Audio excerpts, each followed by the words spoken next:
Marvel's Daredevil is fucking awesome.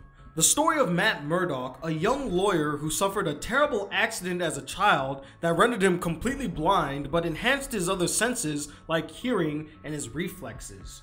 Through years of rigorous training, he becomes a vigilante protecting his city from crime bosses such as Wilson Fisk and later the Hand. So after the laugh fest that was Daredevil 2003, Marvel Studios got back the rights to the character and planned to make a TV series out of it. And boy did they pull it off, as this is still the best of the Marvel Netflix series and my personal favorite. What shined immediately were the performances. When I heard they casted Charlie Cox to play Daredevil, I got really excited because I loved him in Boardwalk Empire. Highly recommend that show, by the way. And I knew that he would kill it in the role. And he did not disappoint. He perfectly captures the depth and complexities of the character and balances both Matt Murdock and Daredevil to make them feel like two separate individuals. He has great charisma and makes the character likable and someone we instantly root for. And with a great hero performance comes an equally great villain performance from Vincent D'Onofrio as Wilson Fisk, aka Kingpin. Honestly, he stole the show for me, which was very surprising as I was never really a fan of Vincent D'Onofrio's acting before Daredevil. I thought he was a bit of an over-actor and he didn't really convince me in his roles. But after Daredevil, I'm a big fan of his. I loved his performance and he blew me away. He humanizes the character by showing his vulnerability while still displaying the ferocity that lies dormant within him, creating a relatable yet intimidating antagonist. And I want to also give credit to the writers for crafting a very interesting, complex antagonist for Daredevil to face. I would argue that he's the best villain since Loki. Definitely one of the fiercest. The other performances were also stellar. Eldon Henson was fun and entertaining as Foggy Nelson, a truly dynamic and interesting comic relief character.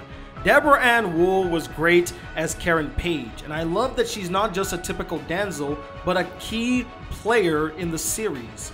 Fisk's henchmen and partners got some really interesting development, and they did their parts and were very effective.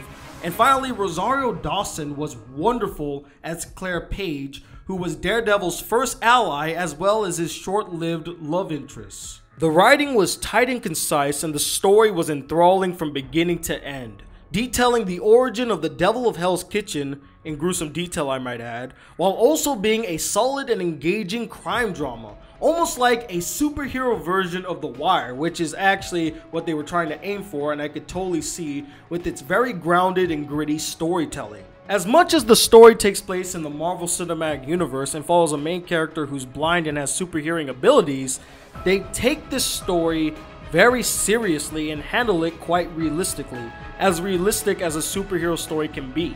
And many of the subplots like Matt and Foggy's friendship and Karen and Ben Urkich's investigation into Wilson Fisk did not feel like fluff pieces to lengthen the series, but integral parts to unwind the deeper story.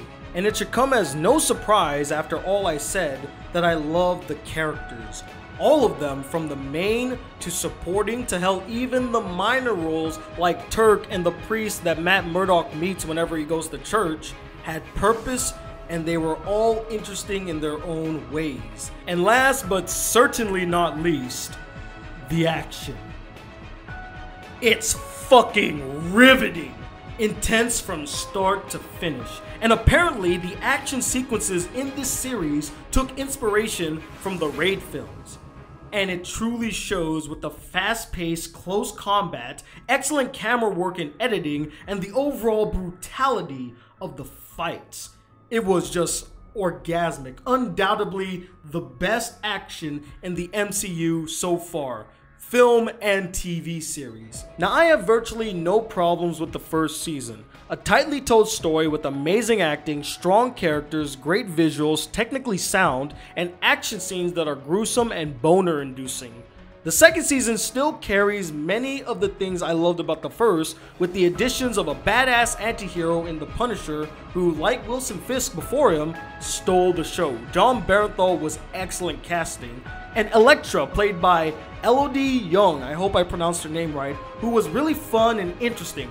Both these characters challenge Daredevil in ways he's never been challenged, like the ethics of being a hero and mixing pleasure and crime fighting, interesting dilemmas for the character to face. But the problem with the second season is that it's too cluttered and lacks focus, trying to be two completely different stories at once that just don't mesh together effectively.